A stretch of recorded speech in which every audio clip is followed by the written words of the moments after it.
मैं कहानी वाला लाया हूं आपके लिए मुंशी प्रेमचंद की लिखी हुई कहानी बूढ़ी काकी।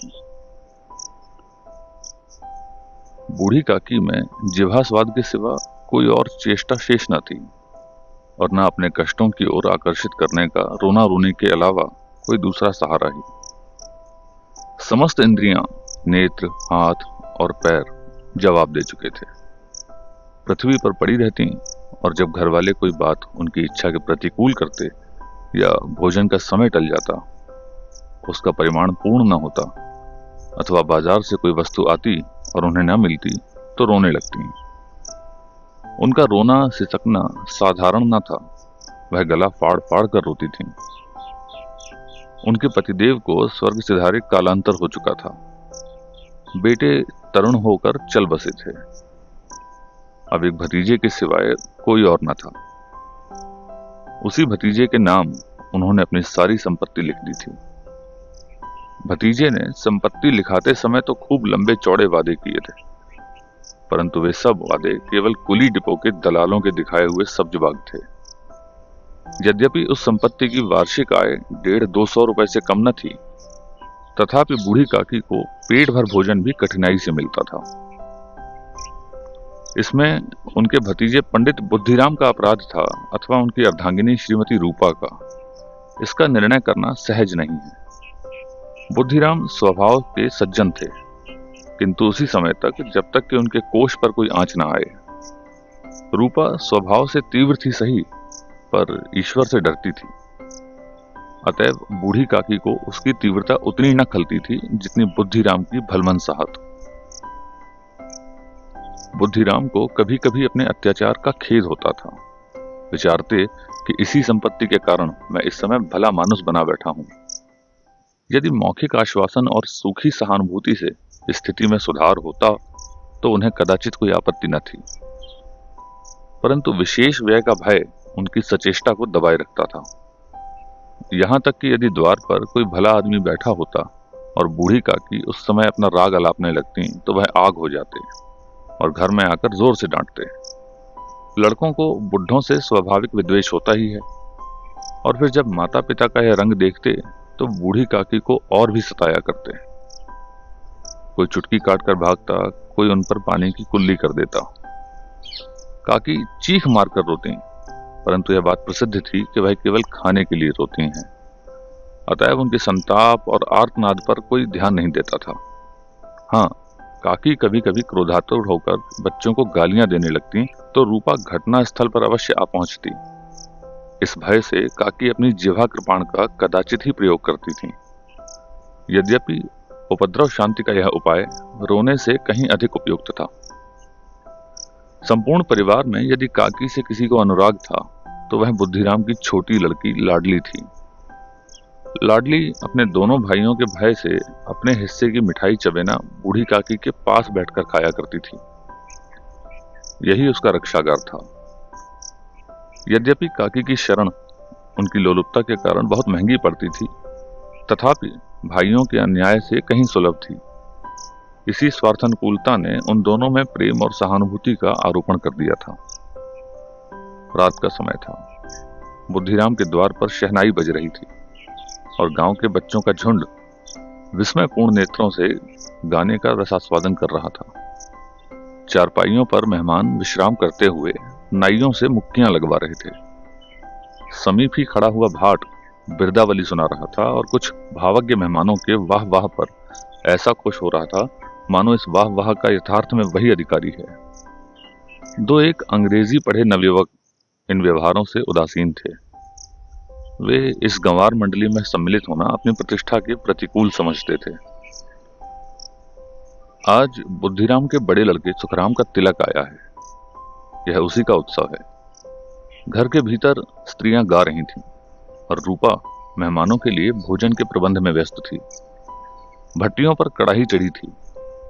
एक में पूरियां कचौरियां निकल रही थीं, दूसरे में अन्य पकवान बन रहे थे। एक बड़े हांडे में मसालेदार तरकारी पक रही थी।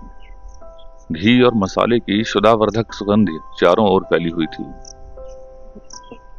बूढ़ी काकी अपनी कोठरी में शोक में विचार की भांति बैठी हुई थी। वह स्वाद मिश्रित सुगंध उन्हें बेचैन कर रही थी। वे मन ही मन विचार कर रही थीं, संभवतः मुझे पूड़ियां न मिलेंगी। इतनी देर हो गई, कोई भोजन लेकर नहीं आया। मालूम होता है सब लोग भोजन कर चुके, मेरे लिए कुछ न बचा। यह सोचकर उन्हें रोना आया, परंतु अपशकुन के भय से वे रो न सकें। आहा, कैसी सुगंध है! अब मुझे कौन पूछता है? जब रोटियों के ही लाले पड़े हैं तब ऐसे में भाग्य कहां कि भरपेट पूड़ियां मिलें। यह विचार कर उन्हें रोना आया। कलेजे में एक हूक सी उठने लगी, परंतु रूपा के भय से उन्होंने फिर मौन धारण कर लिया। बूढ़ी काकी देर तक इन्हीं दुखदायक विचारों में डूबी रहीं। घी और मसालों की सुगंध रह रह कर मन को आपे से बाहर किए देती थी। मुंह में पानी भर आता था। पूड़ियों का स्वाद स्मरण कर हृदय में गुदगुदी होने लगती थी। किसे पुकारूं? आज लाडली बेटी भी नहीं आई। दोनों छोकरे सदा दिक किया करते थे, आज उनका भी कहीं पता नहीं। कुछ मालूम तो होता कि क्या बन रहा है। बूढ़ी काकी की कल्पना में पूड़ियों की तस्वीर नाचने लगी। खूब लाल लाल, फूली फूली, नरम नरम होंगी। रूपा ने भली भांति मोयन दिया होगा। कचौरियों में अजवाइन और इलायची की महक आ रही होगी। एक पूरी मिलती तो जरा हाथ में लेकर देखती। क्यों न चलकर कड़ाह के सामने ही बैठूं। पूड़ियां छन छन कर तैरती होंगी। कड़ाह से गरम गरम निकाल कर थाल में रखी जाती होंगी। फूल हम घर में भी सूंघ सकते हैं, परंतु वाटिका में कुछ और ही बात होती है। इस प्रकार निर्णय करके बूढ़ी काकी उकड़ू बैठकर हाथों के बल सरकती हुई बड़ी कठिनाई से चौखट उतरी और धीरे धीरे रेंगती हुई कड़ाह के पास जा बैठी। यहां आने पर उन्हें उतना ही धैर्य हुआ जितना भूखे कुत्ते को खाने वाले के सम्मुख बैठने पर होता है। रूपा उस समय कार्यभार से उद्विग्न हो रही थी। कभी इस कोठे में जाती, कभी उस कोठे में, कभी कड़ाह के पास आती, कभी भंडार में जाती। किसी ने बाहर से आकर कहा, महाराज ठंडाई मांग रहे हैं। ठंडाई देने लगी। इतने में फिर किसी ने आकर कहा, भाट आया है, उसे दे दो कुछ। भाट के लिए सीधा निकाल रही थी कि एक तीसरे आदमी ने आकर पूछा, अभी भोजन तैयार होने में कितना विलंब है? जरा ढोल मजीरा उतार दो। बेचारी अकेली स्त्री दौड़ते दौड़ते व्याकुल हो रही थी। झुंझलाती थी, कुड़ती थी, परंतु रोष प्रकट करने का अवसर न पाती थी। भय होता कहीं पड़ोसी ने यह न कहने लगे कि इतने में ही उबल पड़ी। प्यास से उसका कंठ सूख रहा था। गर्मी के मारे फुकी जाती थी, परंतु इतना भी अवकाश नहीं था कि जरा पानी पी ले अथवा पंखा लेकर झले। यह भी खटका था कि जरा आंख हटी और चीजों की लूट मची। इस अवस्था में बूढ़ी काकी को कड़ाह के पास बैठा देखा तो जल गई। क्रोध न रुक सका। इसका भी ध्यान न रहा कि पड़ोसने बैठी हुई हैं, मन में क्या कहेंगी। पुरुषों में लोग सुनेंगे तो क्या कहेंगे। जिस प्रकार मेंढक केंचुए पर झपटता है, उसी प्रकार वह बूढ़ी काकी पर झपटी और उन्हें दोनों हाथों से झिझोड़ कर बोली, ऐसे पेट में आग लगे, पेट है या भाड़? कोठरी में बैठते क्या दम घुटता था? अभी मेहमानों ने खाना नहीं खाया, भगवान को भोग नहीं लगा, तब तक धैर्य न हो सका। आकर छाती पर सवार हो गई। जल जाए ऐसी जीव। दिन भर खाती न होती तो न जाने किसकी हांडी में मुंह डालती। गांव देखेगा तो कहेगा बुढ़िया भरपेट खाने को नहीं पाती, तभी तो इस तरह मुंह बाय फिरती है। डायन मरे ना माचा छोड़े, नाम बेचने पर लगी है। इतना ठूंसती है न जाने कहां भस्म हो जाता है। लो, भला चाहती हो तो जाकर कोठरी में बैठो। जब घर के लोग खाने लगेंगे तब तुम्हें भी मिलेगा। तुम कोई देवी नहीं हो कि चाहे किसी के मुंह में पानी जाए ना जाए पर तुम्हारी पूजा पहले हो जाए। बूढ़ी काकी ने सिर न उठाया, न रोई न बोली, चुपचाप रेंगती हुई अपनी कोठरी में चली गई। आघात ऐसा कठोर था कि हृदय और मस्तिष्क की संपूर्ण शक्तियां, संपूर्ण विचार और संपूर्ण भार उसी ओर आकर्षित हो गए थे। नदी में जब कगार का कोई वृहद खंड कटकर गिरता है तो आसपास का जल समूह चारों ओर से उसी स्थान को पूरा करने के लिए दौड़ता है। भोजन तैयार हो गया। आंगन में पत्तल पड़ गए। मेहमान खाने लगे। स्त्रियों ने जेवनार गीत गाना आरंभ कर दिया। मेहमानों के नाई और सेवक गण भी उसी मंडली के साथ किंतु कुछ हटकर भोजन करने बैठे थे। परंतु सभ्यतानुसार जब तक सब के सब न खा चुके हों कोई उठ नहीं सकता था। दो एक मेहमान जो कुछ पढ़े लिखे थे सेवकों के दीर्घ आहार पर झुंझला रहे थे। वे इस बंधन को व्यर्थ और बेसिर पैर की बात मानते थे। बूढ़ी काकी अपनी कोठरी में जाकर पश्चाताप कर रही थीं कि मैं कहां से कहां आ गई। उन्हें रूपा पर क्रोध नहीं था, अपनी जल्दबाजी पर दुख था। सच ही तो है, जब तक मेहमान लोग भोजन न कर चुकेंगे घर वाले कैसे खाएंगे। मुझसे इतनी देर भी न रहा गया। सबके सामने पानी उतर गया। अब जब तक कोई बुलाने ना आएगा न जाऊंगी। मन ही मन इसी प्रकार विचार कर वह बुलावे की प्रतीक्षा करने लगी। परंतु घी का रुचिकर सुवास बड़ा ही धैर्य परीक्षक प्रतीत हो रहा था। उन्हें एक एक पल एक एक युग के समान मालूम होता था। अब पत्तल बिछ गए होंगे, अब मेहमान आ गए होंगे, लोग हाथ पैर धो रहे हैं, नाई पानी दे रहा है। मालूम होता है लोग खाने बैठ गए, जेवनार गाया जा रहा है। यह विचार कर वह मन को बहलाने के लिए लेट गईं और धीरे धीरे एक एक गीत गुनगुनाने लगीं। उन्हें लगा मुझे गाते बहुत देर हो गई, क्या इतनी देर तक लोग भोजन ही कर रहे होंगे। किसी की आवाज सुनाई नहीं देती। अवश्य ही लोग खा पी कर चले गए, मुझे कोई बुलाने नहीं आया। रूपा चिढ़ गई है, क्या जाने ना बुलाए। सोचती हो कि अपने आप ही आएंगी, वह कोई मेहमान तो है नहीं जो उन्हें जाकर बुलाऊं। बूढ़ी काकी चलने को तैयार हुई। यह विश्वास कि एक मिनट में पूरियां और मसालेदार तरकारियां सामने आएंगी उनकी स्वादिंद्रियों को गुदगुदाने लगा। उन्होंने मन में तरह तरह के मंसूबे बांधे। पहले तरकारी से पूरियां खाऊंगी, फिर दही शक्कर से। कचौरियां रायते के साथ मजेदार मालूम होंगी। चाहे कोई बुरा माने या भला, मैं तो मांग मांग कर खाऊंगी। यही ना लोग कहेंगे कि इन्हें विचार नहीं। कहा करें, इतने दिनों के बाद पूरियां मिल रही हैं तो मुंह जूठा करके थोड़ी ना उठ जाऊंगी। वह उकड़ू बैठकर हाथों के बल खिसकती आंगन में आई। परंतु हाय रे दुर्भाग्य, अभिलाषा ने अपने पुराने स्वभाव के अनुसार समय की मिथ्या कल्पना की थी। मेहमान मंडली अभी बैठी थी। कोई खाकर उंगलियां चाटता था, कोई तिरछे नेत्रों से देखता था कि अभी लोग खा रहे हैं या नहीं। कोई इस चिंता में था कि पत्तल पर पूड़ियां छूटी जाती हैं, किसी तरह इन्हें भीतर रख लेता। कोई दही खाकर जीभ चटकारता था, परंतु दोबारा मांगने से संकोच करता था। इतने में बूढ़ी काकी रेंगती हुई उनके बीच जा पहुंची। कई आदमी चौंक कर उठ खड़े हुए, पुकारने लगे, अरे यह कौन बुढ़िया है, यह कहां से आ गई, देखो किसी को छू न दे। पंडित बुद्धिराम काकी को देखते ही क्रोध से तिलमिला गए। पूड़ियों का थाल लिए खड़े थे। थाल को जमीन पर पटक दिया और जिस प्रकार निर्दयी महाजन किसी बेईमान और भगोड़े आसामी को देखते ही झपट कर उसका टेंटुआ पकड़ लेता है, उसी तरह लपक कर उन्होंने बूढ़ी काकी के दोनों हाथ पकड़े और घसीटते हुए लाकर उन्हें अंधेरी कोठरी में धम्म से पटक दिया। आशा रूपी वाटिका लू के एक झोंके से नष्ट विनष्ट हो गई।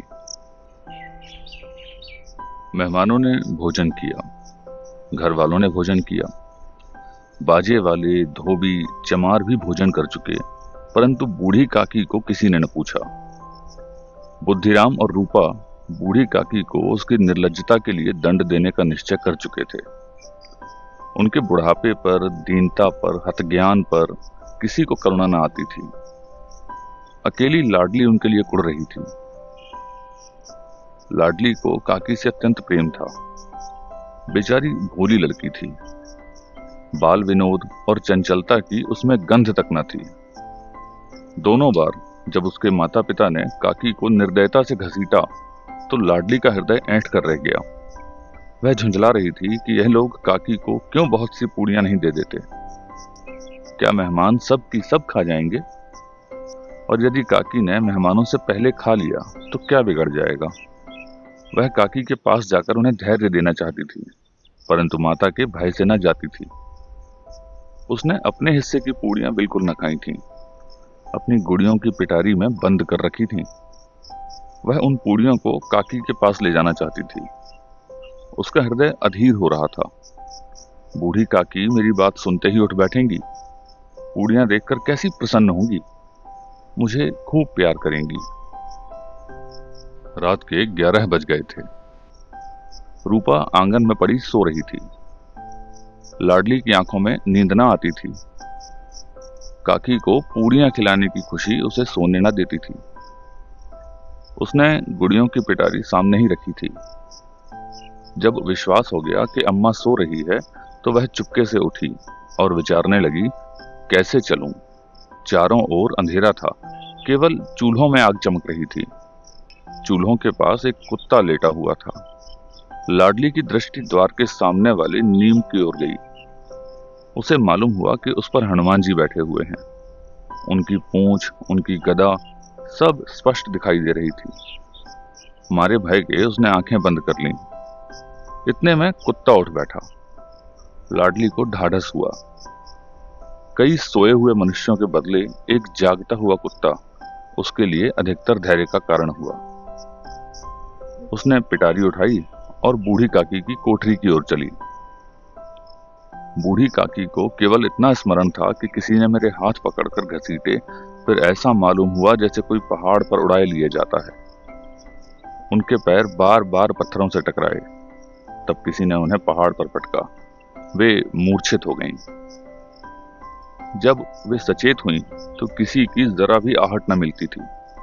समझा कि सब लोग खा पीकर सो गए और उनके साथ मेरी तकदीर भी सो गई। रात कैसे कटेगी? हे राम, क्या खाऊं? पेट में अग्नि धधक रही है। हाँ, किसी ने मेरी सुध न ली।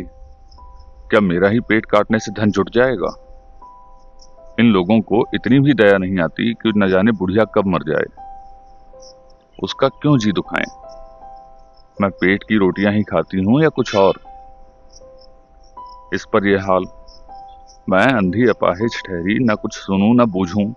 यदि आंगन में चली गई तो बुद्धिराम से इतना कहते न बनता था कि काकी, अभी लोग खा रहे हैं, फिर आना। मुझे घसीटा, पटका। उन्हीं पूड़ियों के लिए रूपा ने सबके सामने गालियां दी। उन्हीं पूड़ियों के लिए इतनी दुर्गति करने पर भी उनका पत्थर का कलेजा न पसीजा। सबको खिलाया, मेरी बात तक न पूछी। जब तभी न दी तो अब क्या देंगी? यह विचार कर काकी निराशामय संतोष के साथ लेट गईं। ग्लानि से गला भर भर आता था, परंतु मेहमानों के भय से रोती न थीं। सहसा उनके कानों में एक आवाज आई, काकी उठो, मैं पूड़ियां लाई हूं। काकी ने लाडली की बोली पहचानी, चटपट उठ बैठी। दोनों हाथों से लाडली को टटोला और उसे गोद में बिठा लिया।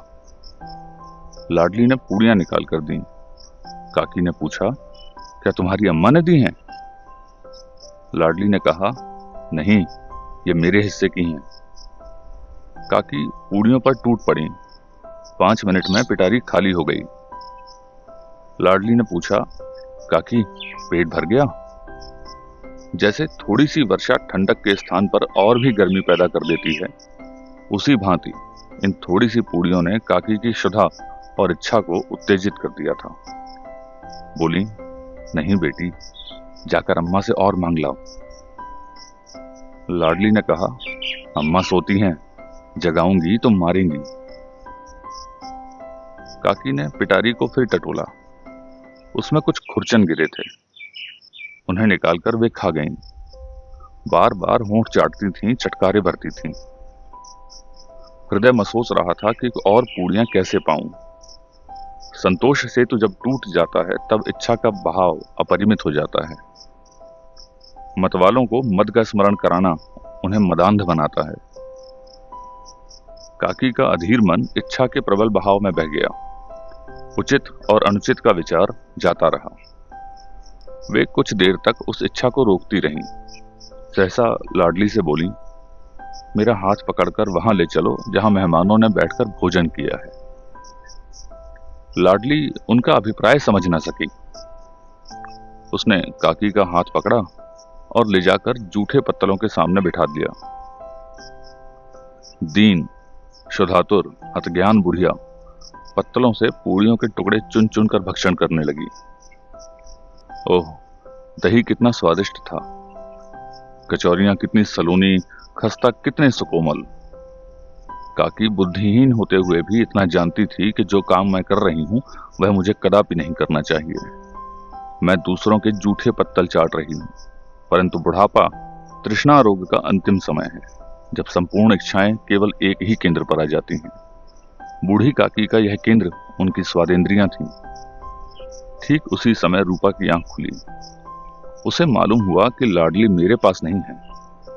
वह चौंकी, चारपाई के इधर उधर ताकने लगी कि कहीं नीचे तो नहीं गिर पड़ी। उसे वहां न पाकर वह उठ बैठी तो क्या देखती है कि लाडली जूठे पत्तलों के पास चुपचाप खड़ी है और बूढ़ी काकी पत्तलों पर पूड़ियों के टुकड़े उठा उठाकर खा रही है। रूपा का हृदय सन्न रह गया। किसी गाय की गर्दन पर छुरी चलते देख जो अवस्था होती है वही उस समय हुई। एक ब्राह्मणी दूसरों का जूठा पत्तल टटोले, इससे अधिक शोकमय दृश्य असंभव था। पूड़ियों के कुछ ग्रासों के लिए उसकी चचेरी सास ऐसा पतित और निकृष्ट कर्म कर रही है। यह वह दृश्य था जिसे देखकर देखने वालों के हृदय कांप उठते हैं। ऐसा प्रतीत होता मानो जमीन रुक गई, आसमान चक्कर खा गया है, संसार पर कोई नई विपत्ति आने वाली है। रूपा को क्रोध न आया। शोक के सम्मुख क्रोध कहां। करुणा और भय से उसकी आंखें भर आईं। इस अधर्म के पाप का भागी कौन है? उसने सच्चे हृदय से गगनमंडल की ओर हाथ उठाकर कहा, परमात्मा, मेरे बच्चों पर दया करो। इस अधर्म का दंड मुझे मत दो, नहीं तो हमारा सत्यानाश हो जाएगा। रूपा को अपनी स्वार्थपरता और अन्याय इस प्रकार प्रत्यक्ष रूप में कभी न दिखाई पड़े थे। वह सोचने लगी, हाय, कितनी निर्दयी हूं मैं। जिसकी संपत्ति से मुझे 200 रुपया वार्षिक आय हो रही है, उसकी यह दुर्गति, और मेरे कारण। हे दयामय भगवान, मुझसे भारी चूक हुई, मुझे क्षमा करो। आज मेरे बेटे का तिलक था, सैकड़ों मनुष्यों ने भोजन पाया। मैं उनके इशारों की दासी बनी रही, अपने नाम के लिए सैकड़ों रुपए व्यय कर दिए, परंतु जिसकी बदौलत हजारों रुपए खाए, उसे इस उत्सव में भी भरपेट भोजन न दे सकी, केवल इस कारण कि वह वृद्धा है, असहाय है। रूपा ने दिया जलाया, अपने भंडार का द्वार खोला और एक थाली में संपूर्ण सामग्रियां सजाकर लिए हुए बूढ़ी काकी की ओर चली। आधी रात जा चुकी थी। आकाश पर तारों के थाल सजे हुए थे और उन पर बैठे हुए देवगण स्वर्गीय पदार्थ सजा रहे थे, परंतु उनमें किसी को वह परमानंद प्राप्त न हो सका था जो बूढ़ी काकी को अपने सम्मुख थाल देखकर प्राप्त हुआ था। रूपा ने कंठावृद्ध स्वर में कहा, काकी, उठो, भोजन कर लो। मुझसे आज बड़ी भूल हुई, उसका बुरा न मानना। परमात्मा से प्रार्थना कर दो कि वह मेरा अपराध क्षमा कर दें। भोले भाले बच्चों की भांति जो मिठाइयां पाकर मार और तिरस्कार सब भूल जाते हैं, बूढ़ी काकी बैठी हुई खाना खा रही थी। उनके एक एक रोए से सच्ची सदिच्छाएं निकल रही थीं और रूपा बैठी इस स्वर्गीय दृश्य का आनंद लूटने में निमग्न थी।